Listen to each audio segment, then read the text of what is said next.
నమస్కారం అండి అందరికీ. Welcome to my YouTube channel Sri Manju spiritual.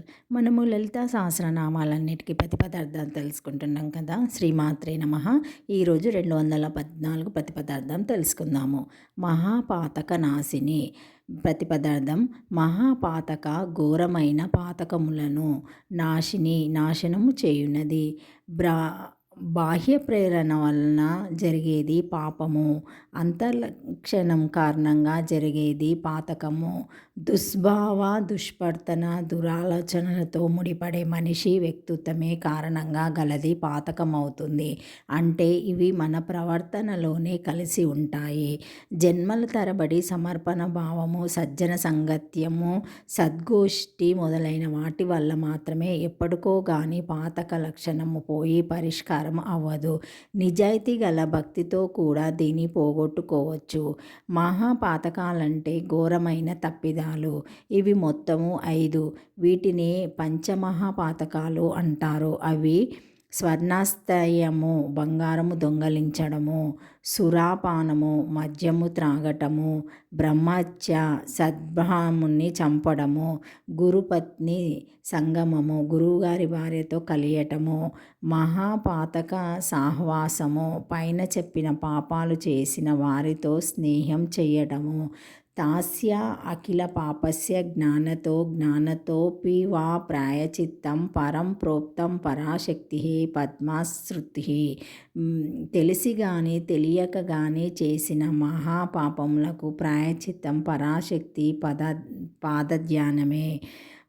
బ్రహ్మహత్య శతము వాపి శివపూజ వినాశత్. బ్రహ్మోత్తర పురాణము 100 బ్రహ్మహత్యలు చేసినప్పటికీ ఒక శివపూజతో ఆ పాపమంతా పోతుంది.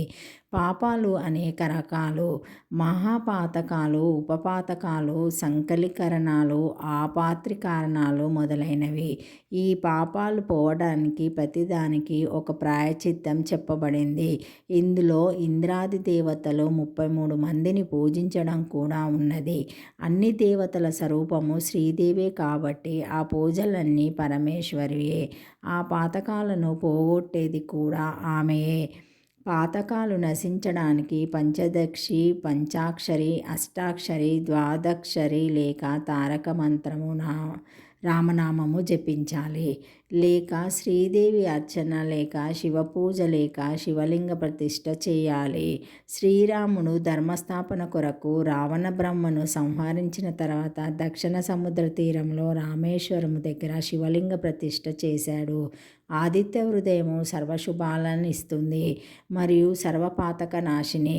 సర్వమంగళ మాంగళ్యం, సర్వపాప ప్రనాశనం. కర్మసాక్షి అయిన సూర్యుడు పరబ్రహ్మయే జగన్మాత. ఆదిత్య హృదయం పఠించిన మాతను స్తుతించినట్టే. హరి అను 2 అక్షరములు హరించును పాతకముల నంబు జనాభా. హరి నీ నామ మహత్యము. హరి పొగడంగా వశమే హరి. శ్రీకృష్ణ. హరి అనే 2 అక్షరముల స్మరణ వలన సర్వపాతకములు నాశనం అవుతాయా అని తెలియజేసే పద్యము. ఘోరమైన పాతకాల నుండి మనల్ని విముక్తి చేయడమే కాకుండా అమ్మవారు మన దౌర్భాగ్య బుద్ధిని, పాతక బుద్ధిని మార్చి సద్బుద్ధిని కలగజేసి మనము చెడ్డ పనులు చేయకుండాను మంచి పనులు చేసేలాగాను మనల్ని మంచి త్రోవలో పెడుతుంది. శ్రీదేవి ధ్యానం వల్లనే ఇది సాధ్యము. ఓం మహాపాతక నాశినాయ నమః. అష్టాక్షరి శ్రీమాత్రే నమః. Thank you for watching my video. Please like, share, comment, subscribe to my channel. మరిన్ని వీడియోస్తో మళ్ళీ కలుస్తానండి. ఈ వీడియో మొదటిసారి ఎవరైనా చూసి ఉంటే తప్పకుండా లైక్ చేసి సబ్స్క్రైబ్ చేసుకోగలరని కోరుతున్నానండి.